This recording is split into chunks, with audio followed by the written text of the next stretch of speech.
Hi everybody, we are here today for our Strong at Home workout number 7. So here's your warm-up for today. We're going to go through 2 rounds. We're going to start with mountain climbers. So with our mountain climbers today, we're going to work on, in the warm-up, making sure we're getting that core engaged. I'm going to start here on my footstool, and I'm going to get myself into this plank position, and from here, I'm going to think about stepping my right foot in as close to my right hand as I can, step back, switch legs. So I'm trying to step in as close as I can. So I'm doing 10 steps in total while I maintain that core engagement. So that's how I'm going to do my first set. Okay? So 10 of those mountain climbers, we're focusing on a big, long step, getting that foot into our hand. Those of you who are more advanced, you can take that down to the floor. So we're going to start in that plank position, nice tight belly, stepping that foot in as close to the hand as you can. You notice that my foot comes almost to the outside of my hand, and that's okay. You can come straight in. It's a little harder for mobility, so a lot of people will step out. And we're just stepping in and out for those mountain climbers. Our next warm-up activity is 10 Cossack squats. So we're in that really wide stance. Remember with this, we think about that tall spine first. Set the belly so we can think about bringing that belly button into our spine, or give a little hiss just to create tone in the belly. The first movement is to send those hips straight back. Then you're going to shift to the right side. Knee is coming out, shin is vertical. Push through that foot, come up to the middle. Hip goes back, shift to the left side. Hip is going out and back, knee is out, over the ankle, vertical shin.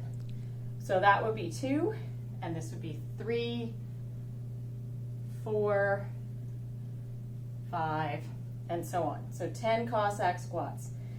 And we're going to do a little bit of a good morning just to warm up our posterior chain and those hamstrings for our deadlifting today. So I'm just going to use a TheraBand as my tactile cue across my upper back. So I'm just going to bring this around so it's going across my upper back. It's not on my neck. I'm going to find a position that I think I'll be able to achieve, sending my hip back to the wall. So the TheraBand is reminding me to keep my spine tall and my back flat. And what I'm going to do here is hinge at the hip so the hip goes back. It's like I'm sending my bottom back to touch the wall. My legs are essentially straight, and then I stand back up. So what we should be feeling here is a gentle stretching in the hamstrings, in behind our thighs. So we're going to do 10 of those. So if you find that you're not feeling it a whole lot, walk your feet further out and try again. You might not get to the wall without feeling like you fall over. So I'm out a little too far there.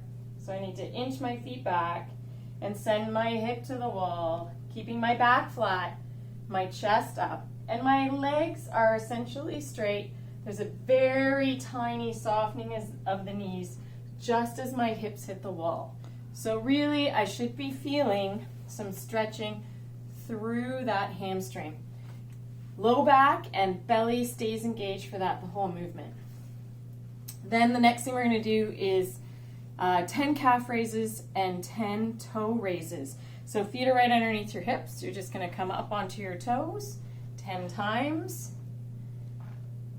Once you've done 10 of those, then you're going to remember to keep your body tall as you send your hips back slightly and lift those toes up off the ground. So 10 toe raises, trying to get the toes up off the ground. Then you can either have a seat in a chair or onto the floor. Turn this way. So I'm just going to grab hold of my shin and support that. And I'm going to do 3 ankle rotations, working my foot all the way around. My shin and my thigh don't move. The only thing that I'm getting rotation and movement in is my ankle joint. So I'll go 3 in one direction and 3 in the other direction. You don't want to really rush through this. You want to take your time with it, feel that range of motion happening, and you may feel differences in between your feet from one leg to the other. One leg might have better ankle mobility and the other might be a little bit stiff, and that's pretty normal. So you're going to do 3 ankle rotations each direction, and then we start back at the top of our list with our mountain climbers. So we do 10 mountain climbers again, but I'm going to add a little bit of a difference or a challenge this time. So whichever position you are in, if you're raised on a chair or a footstool or the floor, what we're going to try and do now, maintaining core engagement, see if we can hop our feet back and forth, okay? So 10 mountain climbers now, hopping our feet as opposed to stepping our feet. Then you'll do 10 Cossack squats, 10 good mornings, 10 calf raises and toe raises, and 3 ankle rotations. And that will be the end of your warm-up.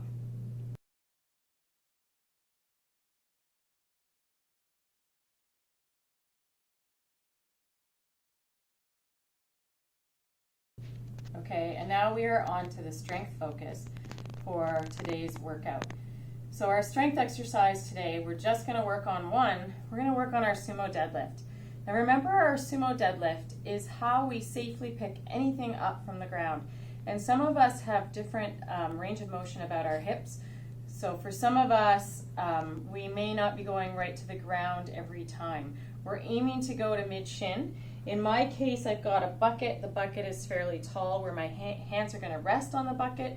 So I am probably going to be touching that bucket each time. Another object that you can play around with a little bit to use as your weight is a loaded backpack. So you can take a backpack and fill it progressively with books or cans or whatever you might have around your house to load that up, and then you use the handles to hold on to that. So I'll demonstrate that in a second. So our technique with our sumo deadlift, we're in our wide stance. So if this is my Romanian deadlift, feet right underneath my hips, then I go to my squat stance, feet just outside my shoulders. Then the next one is my sumo stance. It's one step further than the squat stance. Okay? So when I go to pick up that object, I want that object right underneath me as much as possible. Okay? That's going to help me keep my spine in alignment. It stops me from reaching and then rounding my back. Okay? A lot of you have probably in the last couple of days, like me, been out working in your garden. So be mindful and listen to your body to how this feels, okay? Because you've already been doing lots of hinging over at the hip as you do your cleaning up of your winter mess. So be very careful with this today. So we are doing 5 sets of 5 reps. And we're going to try and find a load that feels somewhere like a 7 out of 10. We're not going to try and get to an 8 out of 10 for our rate of perceived exertion or our RPE scale.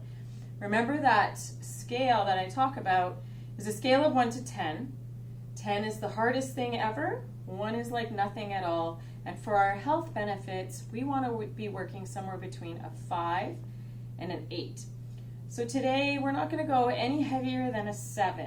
Some of you might decide 6 is good enough based on how it's feeling with any stiffness and soreness you've had from being out working in your garden. So on to the exercise. Our hands are just going to hang on the inside. Our spine is tall and our belly is engaged, and we're going to start with that hip hinge. We send the hip back just like we did against the wall. Hip goes back, back is flat. When we think we can't go back any further, then we unlock the knees, the hips go down, and the chest stays up. I find the outside edge of my bucket, and I stand straight up. So we're going to do 5 of those. I reverse the process to put it back down. So once I've done 5 of these, if I think that load that I have in my bucket is too light, then I can add some more weight to it, whatever that is that I have. So in goes a bag of rice. You might add some books, whatever you think you can find around your house to try and find that weight that feels like that 6 or 7 out of 10. So you can progress so that that last set of 5 is your heavy set of 5.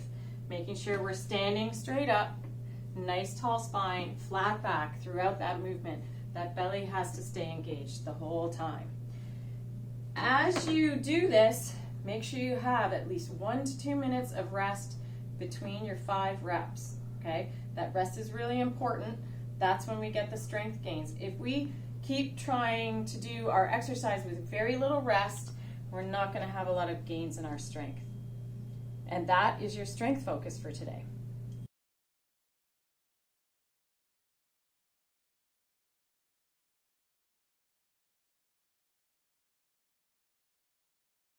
Okay, so your workout for today, it's a short one, 7 minutes. It starts with 5 sumo deadlift. So here I've just switched out to the backpack just to show you how you could use a backpack for your sumo deadlift. What you want to do here in terms of weight in that backpack, you're going to back the weight right back down to something that feels like a 4 or 5 out of 10 on your rate of perceived exertion scale. Remember, 10's really heavy, 1's like nothing at all. So in our strength focus, we worked up to a 6 or 7. So we're going to take some weight out of our bucket or take some weight out of the backpack and go to something that's nice and light, okay? So we'll be doing 5 sumo deadlifts. So this is what it might look like with a backpack, just using those handles to stand it up. So you're going to do 5 of those. I'm going to set that out of the way. Then you're going to go to 10 skips or 10 toe taps, whichever you're more comfortable with. The idea behind the skips or the toe taps is to give our body a little bit of impact loading. This is good for our bones. So we need to have a little bit of impact on our bones to increase the bone density. Remember, we've talked about in class how strength training, it builds our bone density in the middle of the bone shaft, and impact loading builds the bone density at the end of the bone shaft. So we want to make sure we're getting both in our workout. So today we're going to do skips or toe taps.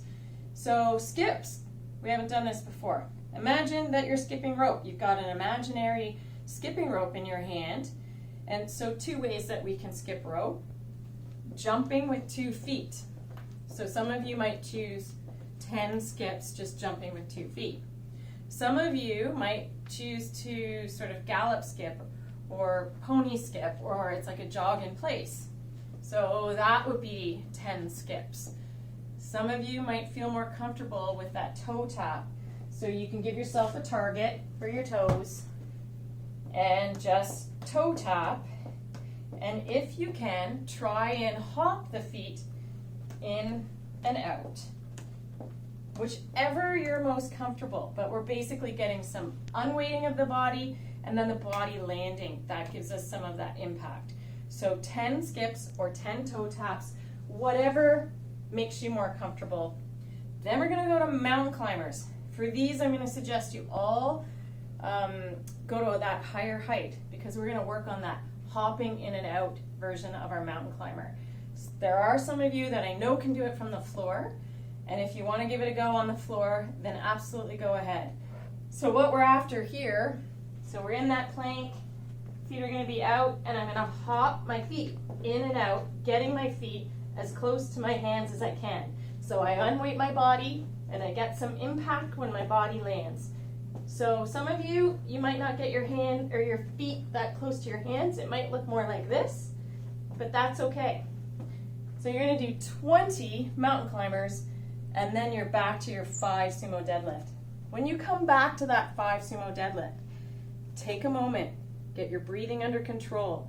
Your breathing and heart rate are going to be raised from the toe taps or skips, and definitely from the mountain climbers. So what we want to do when we go to our sumo deadlift, we want to make sure that that breathing is settled down a little bit so that we maintain our form. Form is really important, so don't come right off those mountain climbers and get right into your sumo deadlift until you've got your breathing under control a little bit, and then you know your belly is set so that we're ready to lift those up again. okay? So you're just gonna work for 7 minutes through that list, working at your pace, and if you need to rest within the 7 minutes, obviously take your rest. And that's your workout for today.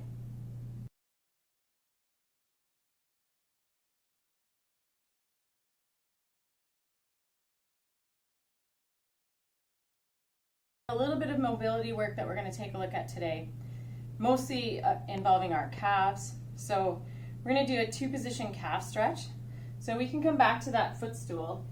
And basically what we're going to do is step back with one leg, pressing that heel into the ground, and just lengthening out the spine and the hip, letting that hip come towards the floor, and press that heel back into the ground. So you should be feeling that stretch in the calf of the back leg. So I want you to spend anywhere between 20 seconds to a minute on that leg, and then you're going to switch to the other leg, 20 seconds to a minute. Whatever you need to do, a lot of that's going to depend on how much walking you've been out doing and how your body responded to the skips and the toe taps and the mountain climbers. The other one that we're going to do, we're going to come to a wall. So we're going to put our toe up the wall, heel is on the ground. So from this position, that leg, it's my right leg, is straight. From here, I'm going to shift my hips into the wall. So I can come up on the toe of my left foot. But basically what I'm doing is it changes where I feel that stretch in my calf. I'm driving my hip, staying tall towards the wall. Okay? So again, 20 seconds minimum, up to a minute, each leg. So to review again, toe on the wall, leg is straight, shift the hip into the wall in a nice tall position. I'm now up on the toe of my right leg. Okay? So 20 seconds to 1 minute. And then the last thing we're going to do is we're going to get down onto the floor, and we're going to do a little bit of intercostal breathing. So we're going to get down onto the floor, basically into our glute bridge position. So feet are comfortably in line with your hips, okay? You're going to let your shoulders relax down into the floor, and the back of your head should be on the floor. If you find you can't get the back of your head there without reaching your head way back, feel free to get a cushion or a pillow to lift your head up, to just support your head, because you don't want to be here trying to do this. It's not really very relaxing. So you want to make sure you've got a pillow or a cushion for your head if you need it. So what we're going to do here, we're going to go through 2 main areas that we're going to try and breathe into our ribs. So we're going to place our hands at the top of our chest, and the fingers on our hands are basically representing those bones of our rib cage. Okay, so we're going to take a nice deep breath in, trying to inflate that part of our chest, spreading those ribs apart. And then we're going to slowly breathe out. So take your deep breath in on a count of 2 or 3. So in, 1, 2, 3, and then we're going to slowly breathe out. And we're going to try and count to 4, 5, or 6, letting that relax down. So we're going to go through about 5 or 6 cycles on the upper chest of breathing in and out. So remember, the breathing in is slower. Take your time, the breathing out is slower than the breathing in, almost double the time. Then we're going to go to the lower rib cage. Again, feeling the outside edge of our ribs, hands are spread, so those fingertips are essentially representing our rib bones. And we're going to take a deep breath in, trying to expand the rib cage, and then slowly out. It's not very easy to do and talk at the same time. So breathe in.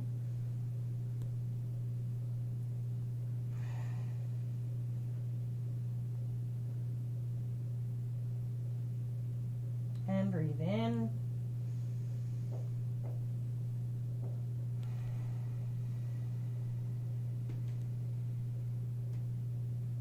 And out. So some things to think about when you breathe in, think about breathing in through your nose, and when you breathe out, think about breathing out through your mouth. And you're going to spend as much time in this position on deep breathing, intercostal breathing, as you feel comfortable, but you probably want to go through at least 5 breaths at the upper part of your chest and 5 breaths down into the lower part of your rib cage. And that is it for our Strong at Home number 7.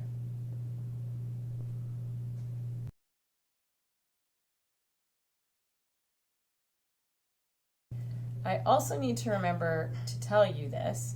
My channel is now public, so if you liked this video, please feel free to like it.